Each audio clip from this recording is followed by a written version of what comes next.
Bonjour à tous, pour ceux qui ne me connaissent pas, je m'appelle Tikok, je suis l'auteur et l'illustrateur du jeu de rôle Okimba. Il y a 2 ans, on sortait Okimba, le jeu de rôle, le livre de base, en crowdfunding. Grâce à vous, on a transformé ce petit projet auto-édité en franc succès. Okimba devait juste être le livre de base, mais grâce à ce crowdfunding-là, notre jeu de rôle était devenu une gamme entière. Eh bien figurez-vous que le premier supplément arrive enfin en crowdfunding, alors laissez-moi vous présenter cette belle aventure qu'est Caravane.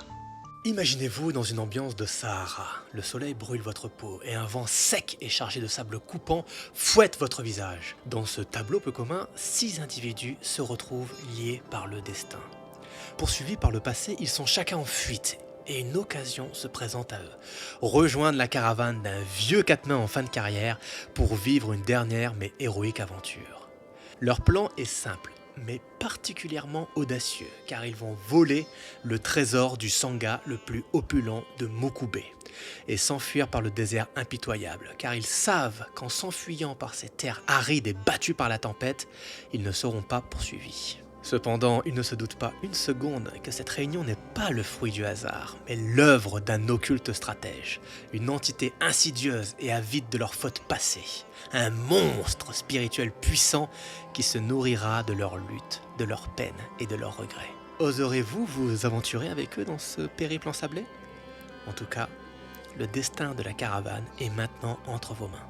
Moi personnellement, en tant que joueur, j'avais une frustration qui revenait souvent et c'était les aventures qui n'étaient jamais finies. On fabriquait un groupe, on commençait une campagne, enfin même une histoire et en fait à un moment il y avait un problème de rythme. Généralement ça devenait de plus en plus mou et les joueurs étaient de moins en moins investis et au final en fait toutes les campagnes étaient abandonnées quoi. Et ça m'a beaucoup frustré, notamment parce que je déteste ne pas finir les choses.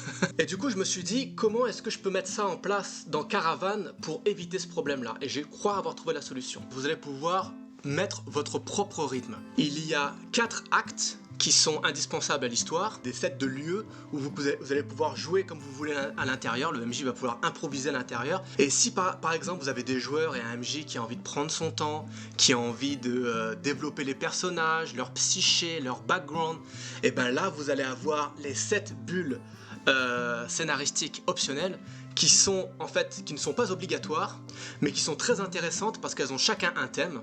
Si vous sentez que vos personnages ils ont fait beaucoup de roleplay et qu'ils commencent à s'ennuyer, ils veulent de l'action, bam, vous pouvez mettre la bulle scénaristique de l'arène, qui est un truc qui se passe où on tape des monstres. Donc vous pouvez moduler comme ça en fait votre aventure. Et l'autre point intéressant, c'est que chaque bulle scénaristique en fait met en valeur un personnage. Donc pour résumer, en tant que MJ, vous allez avoir le choix de votre rythme. Soit une aventure qui va droit au but et qui est bien rythmée, soit une campagne de fond où on va pouvoir approfondir les personnages. Les joueurs ne vont pas être en reste, parce qu'en fait c'est un scénario qui tourne autour d'eux. Et pour avoir un scénario qui tourne autant autour des personnages, en fait très rapidement on est arrivé sur les pré-tirés. Il y en a 6 et chacun va pouvoir y trouver son compte. Donc on a par exemple le 3 doigts qui est une guerrière en quête de gloire. Son rôle dans la caravane est de la défendre, même si on va dire qu'elle préfère l'attaque. Alors, après vous aurez par exemple Chugu qui est un vieux quatre-mains acariate quoi. Il est très malin et opportuniste et lui il va être le guide, le chef de la caravane. Nous avons la très mystérieuse Yachan qui est une Ingambe enceinte.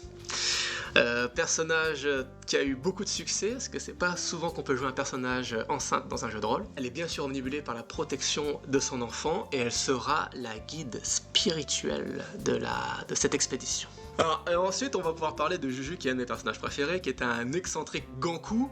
Il est musicien et c'est un riche héritier et il sera le mécène en fait de toute cette aventure. En échange d'avoir une aventure épique qui enrichit ses chansons, mais qui reste quand même confortable. Une jeune Rican fait aussi partie du groupe. Elle est innocente, elle est travailleuse, et en fait c'est une esclave qui a été donnée à Chugu, qui l'utilise comme servante. Mais aussi étrange que cela puisse paraître, cette jeune Rican n'a pas de nom. Et enfin, nous avons le très simple et ordinaire Wobby, qui est un lourd pas un peu somnolent. Il est l'animin à tout faire de la caravane, classique, mais est-il aussi ordinaire que ça? Et c'est pas tout. En fait, là, je vous ai parlé de 6 pré-tirés, mais en fait, chaque pré-tiré a 2 versions de son background. Une version légère et une version sombre. Ça permet aux joueurs, en fait, avant même de commencer la partie, de déjà faire un choix entre une aventure qui va être fun, donc si on veut juste s'amuser, un truc léger, un truc facile, ou quelque chose d'intense, de sombre où on va aller à fond dans les émotions, quoi. Alors, à noter que si vous ne voulez pas utiliser les pré-tirés, c'est tout à fait possible. Il y a tout un encart qui est prévu pour ça. Par contre, ça va vous demander juste un peu plus de travail, quoi. Caravane est un scénario. Donc ça aurait pu très bien tenir dans un livre. Mais moi, je tombais souvent sur plusieurs problèmes. Et je n'étais pas le seul là-dessus. En fait, quand on achète un scénario, on a beaucoup de travail préparatoire, même si déjà, bon, il faut le lire bien sûr, mais il faut préparer, imprimer les fiches de personnages, imprimer les cartes, prévoir les énigmes sur des petits bouts de papier, et donc en fait ça fait du travail en plus pour le MJ, quoi. Le deuxième problème que j'avais, c'était les oublis entre 2 sessions de jeu.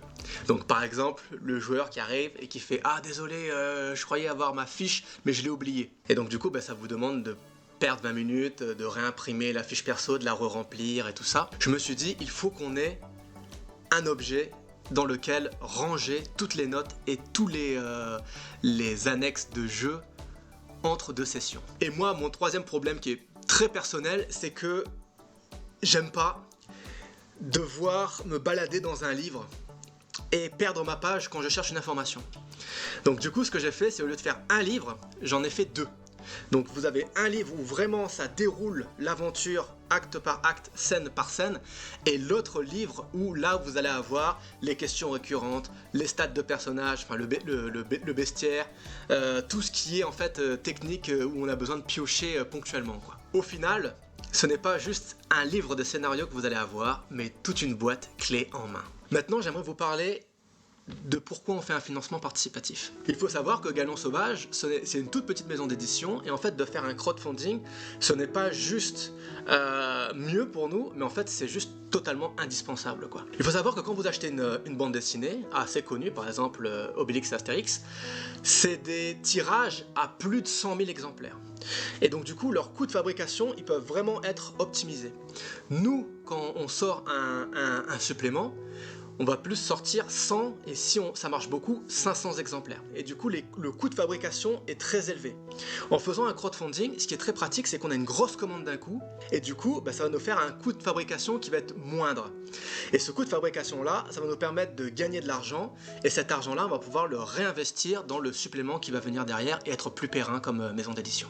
Et alors là, je vous ai parlé de ce que nous, Galion Sauvage, on y gagne de faire un financement participatif, mais vous aussi, vous allez y gagner, parce qu'on va faire ça ensemble. Déjà, le prix des packs que vous allez acheter en financement participatif est moins élevé que ce qu'il sera quand il sera en boutique. Il y a en plus les Early Bird qui vont être beaucoup moins chers pour les premiers qui vont y aller. Ensuite, il y a les paliers. Enfin, c'est un truc très habituel que vous devez déjà connaître. Mais en gros, à chaque palier, vous débloquez un cadeau qui vous sera offert sans que vous déboursez quoi que ce soit. En plus, il y a un des paliers où on rajoute votre nom à l'intérieur du projet, comme ce qu'on a fait sur Okimba, et ça c'est quand même la classe, quoi. En tout cas, Caravane, c'est une aventure qu'on va faire ensemble, j'espère qu'elle vous plaira, et moi je vous dis à très vite. Allez, ciao tout le monde.